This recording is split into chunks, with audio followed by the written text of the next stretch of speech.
आपण 1991 नंतरच्या महत्त्वाच्या संकल्पना आणि समस्या यामधील जागतिकीकरण हे प्रकरण पाहून राहिलेलं.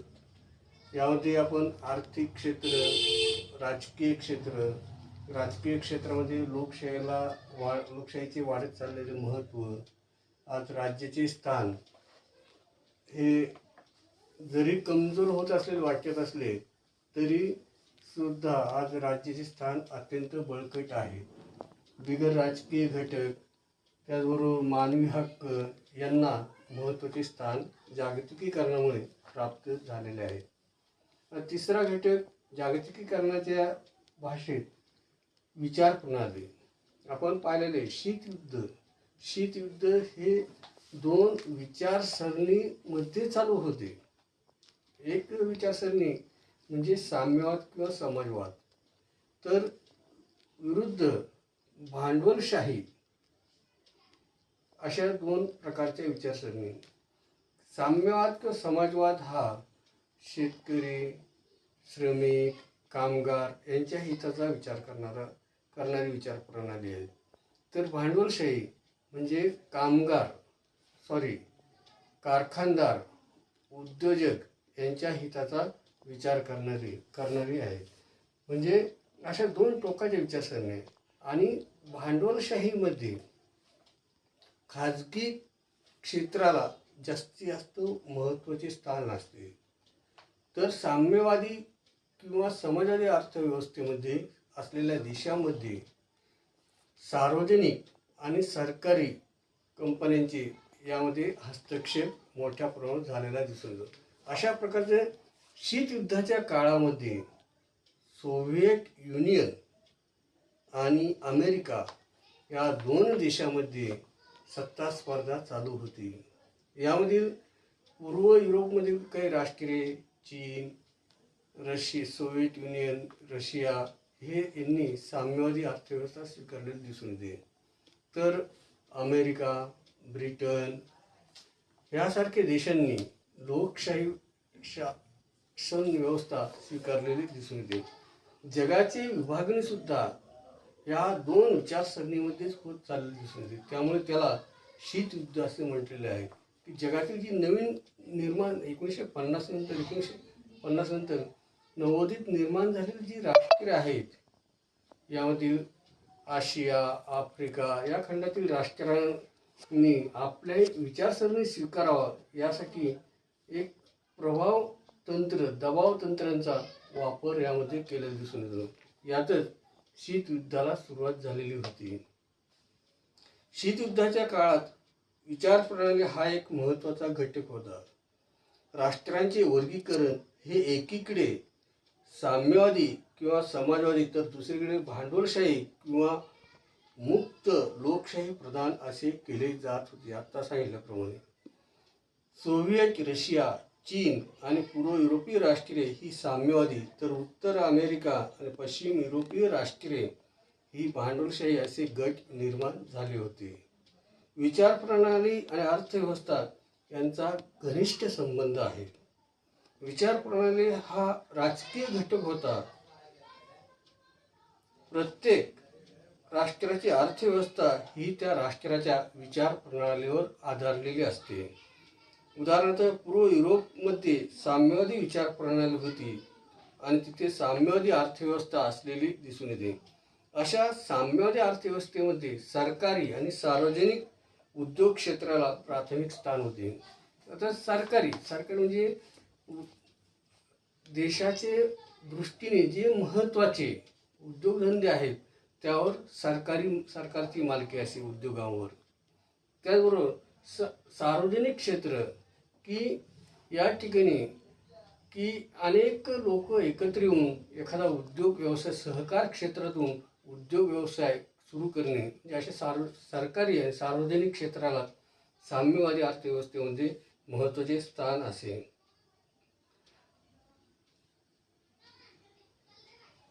अशा अर्थव्यवस्थेत सरकारी किंवा सार्वजनिक उद्योग क्षेत्राला प्राथमिक स्थान आहे. पश्चिम युरोपमध्ये भांडवलशाही विचार प्रणाली होती आणि भांडवलशाही अर्थव्यवस्था होती. तेथील अर्थव्यवस्थेमध्ये खाजगी क्षेत्राला प्राधान्य दिले गेलेले होते. त्या काळात भारतासारखी राष्ट्रे म्हणजे आशिया आणि आफ्रिका खंडातील जे नवोदित निर्माण झालेले होते, ज्यांची अर्थव्यवस्था ही बिकट होती, विकसनशील अवस्थेत होती, त्यांच्या पुढे सर्वप्रथम विकास घडविणे हे ध्येय होते. अशी राष्ट्रे ही राष्ट्रे लोकशाही समाजवाद असलेली राष्ट्रे मानली जात होती. तेथील अर्थव्यवस्थेत खाजगी आणि सार्वजनिक असे दोन्ही उद्योग होते.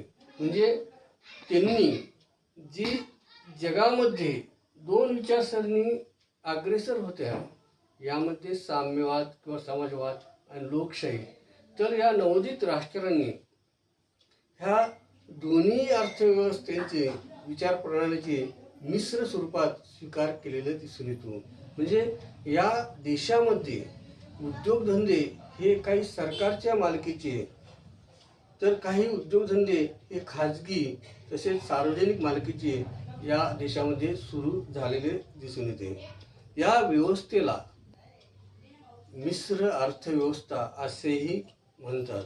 खाजगी किंवा सार्वजनिक अशा दोन्ही क्षेत्रांनी महत्त्वाची भूमिका बजावलेली आहे. आज जागतिकीकरणाच्या युगात एकच प्रभावी विचारसरणी म्हणजे अर्थव्यवस्था आणि अर्थव्यवस्था दिसून येते. त्या व्यवस्थेचे वर्णन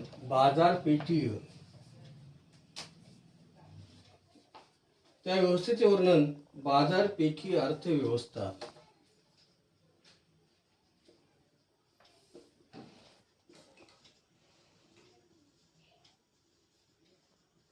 असे करता येते.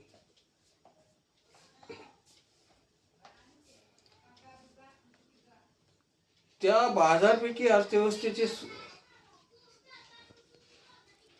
परंतु सर्वच राष्ट्रे एकाच प्रकारचे बाजारपेठी अर्थव्यवस्थेचा अवलंब करीत नाहीत. त्या बाजारपेठी अर्थव्यवस्थेचे स्वरूप त्या राज्याच्या विचार प्रणालीवर अवलंबून असते.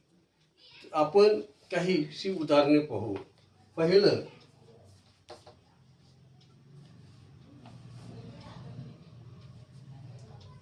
भांडवलशाही अर्थव्यवस्था.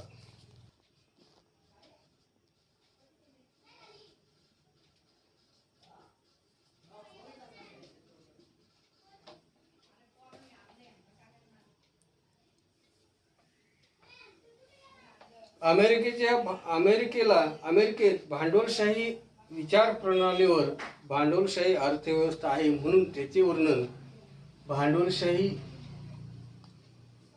बाजारपेठी व्यवस्था असं केले जाते. त्याचबरोबर पश्चिम युरोपीय राज्यामध्ये कल्याणकारी विचारसरणी आहे, म्हणून त्यांचे वर्णन कल्याणकारी बाजारपेठी व्यवस्था.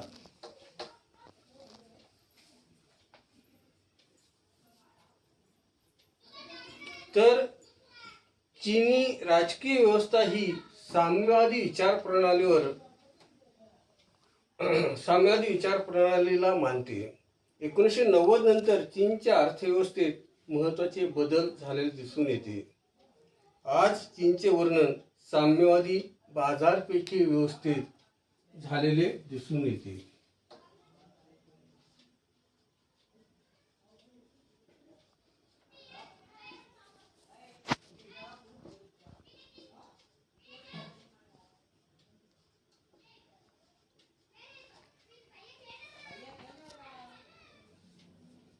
तर आपण भारतात बाजारपेठी व्यवस्था हा शब्दप्रयोग वापरत नाहीत, तर आपण आर्थिक उदारीकरण हा शब्दप्रयोग वापरतो.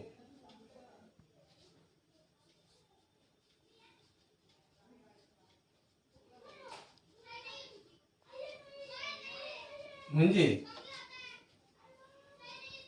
ज्या देशाची जशी विचारसरणी आहे तशी त्या देशाची अर्थव्यवस्था आहे, आणि म्हणजे की त्यालाच आपण बाजारपेठी अर्थव्यवस्था असे म्हणतो.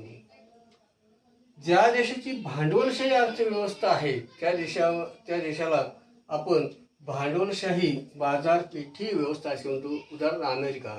अमेरिकेची भांडवलशाही विचारसरणी आहे, म्हणून अमेरिकेच्या अर्थव्यवस्थेला भांडवलशाही बाजारपेठी अर्थव्यवस्था असे संबोधतो. तर पश्चिम युरोपमध्ये कल्याणकारी विचारसरणीचा स्वीकार केलेला आहे, त्यामुळे तिथे अर्थव्यवस्था ही कल्याणकारी बाजारपेठी व्यवस्था असे संबोधले जाते. चीनवर साम्यवादी विचारांचा प्रभाव आहे.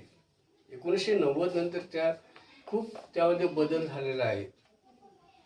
त्यामुळे चीनची विचारसरणी ही साम्यवादी आहे, त्यामुळे तेथील अर्थव्यवस्था साम्यवादी बाजारपेठी व्यवस्था या स्वरूपाची आहे. भारतामध्ये बाजारपेठी व्यवस्था हा शब्द प्रयोग केला जात नाही, तर आर्थिक उदारीकरण हा शब्दप्रयोग केला जातो. अशा प्रकारे विचार प्रणाली जागतिकीकरणाच्या स्वरूपात जगामध्ये कशा प्रकारे विचार प्रणालीचा प्रभाव वाढला गेलेला आहे. म्हणजे शीतयुद्धाच्या काळामध्ये दोन विचार प्रणाली ह्या प्रभावी होत्या. साम्यवाद किंवा त्याला समाजवाद म्हणतो, आणि दुसरी म्हणजे भांडवलशाही. जी नवीन निर्माण झालेली राष्ट्रे आहेत, त्या काही राष्ट्रांनी भांडवलशाही विचार प्रणालीचा स्वीकार केला, तर काही राष्ट्रांनी हा लोकशाही, मुक्त लोकशाही किंवा भांडवलशाही व्यवस्थेचा विचार प्रणालीचा स्वीकार केला. आणि ज्या देशाची जी विचार प्रणाली आहे त्यानुसारच त्या देशाची अर्थव्यवस्था सुद्धा आहे.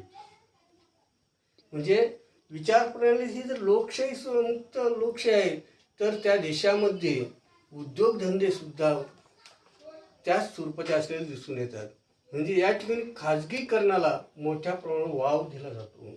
त्याचबरोबर सार्वजनिक मालकीचे सुद्धा उद्योग यामध्ये असलेले दिसून येतात. बाकीचं उद्याच्या तासाला.